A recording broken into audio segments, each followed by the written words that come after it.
Have you ever stood before something that made your heart tremble, and all you wanted to do was run away? Not because you were weak, but because fear whispered softly inside, "Don't go further. It might hurt." I used to be like that too, avoiding what scared me, telling myself, maybe later. But the more I ran, the larger the fear became, until one day I realized I had become its prisoner. In the next few minutes, you'll hear a short story about Liam and his teacher, Mason. Hidden within it is a simple yet powerful lesson that true courage isn't the absence of fear, but the choice to face it. And if you too are standing before something that makes you hesitate, I invite you to share your thoughts in the comments, because perhaps this story might touch you the same way it once touched me. Long ago, in the misty mountain village of Arden, there lived a young boy named Liam, who stayed with his mother in a small cottage by the river.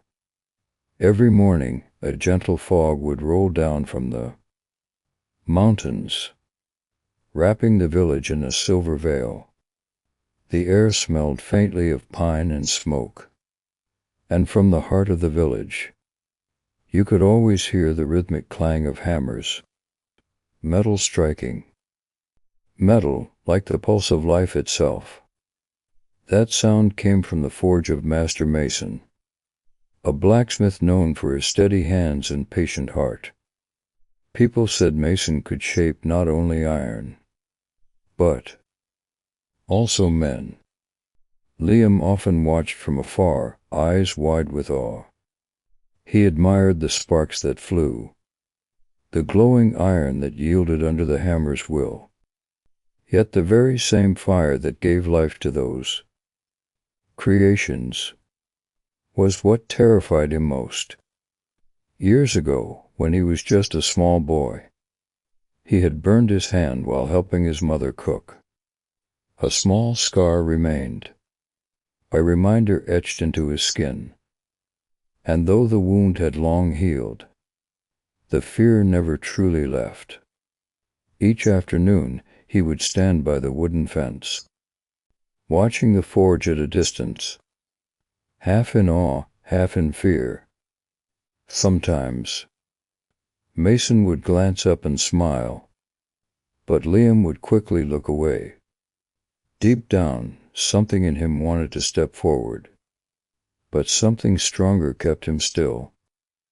One day, as golden sunlight filtered through the smoke, Master Mason noticed the boy again, standing quietly, as he always did. He set down his hammer and walked to the doorway. "Do you wish to learn the craft, boy?" the old man asked kindly. Liam froze. His heart pounded. I do," he stammered, "but I'm afraid of fire." Mason's lips curved into a knowing smile. "Then start from there," he said softly. "He who dares to face what he fears is already learning to master himself." The words sank deep into Liam's chest. The heat from the forge pressed against his skin. The crackling of the fire sounded louder than ever. He wanted to step closer, but his legs trembled. The smell of burning coal, the hiss of molten iron, it all brought back memories of pain. His hand, that small scar, it seemed to throb again. That evening, he ran home. He didn't say a word to his mother during dinner. When he lay in bed, the old man's voice echoed again and again in his mind. Start from there. Sleep never came that night. The next day, the same fog covered the village. But this time, Liam returned. He stood quietly by the forge door, just close enough to feel the warmth, but not the flame. Inside, Mason worked in Silence. The old man didn't speak a word, but every swing of his hammer seemed to say something. The firelight flickered across his face, strong but calm, fierce yet kind. Liam thought to himself, if I keep running, I'll never be like him. When evening came, he went home and sat by the river. The sky burned orange, and the reflection of fire rippled across the water. He opened his palm, staring at that faint scar again. Will I let one small burn decide my whole life? He whispered. For a long while, he didn't move. Then he looked toward the forge's smoke, rising in the distance, and something deep inside, a quiet, trembling thing, began to stir. A new flame, a spark of courage. The next morning, before the sun had risen, Liam walked into the forge again. The door creaked softly behind him. Master Mason looked up from his anvil and smiled. Without a word, he handed Liam a small hammer. Don't fear the fire, Liam, he said gently. It burns only what is weak. But if you endure it, it will forge you into steel. Liam swallowed hard. The fire roared, alive and untamed. He lifted the hammer, his hands trembling. The heat bit into his skin, his heart thudding like a drum in his chest. He struck the glowing metal. Clang. The sound rang through the workshop and through his soul. He froze for a moment, then struck again and again.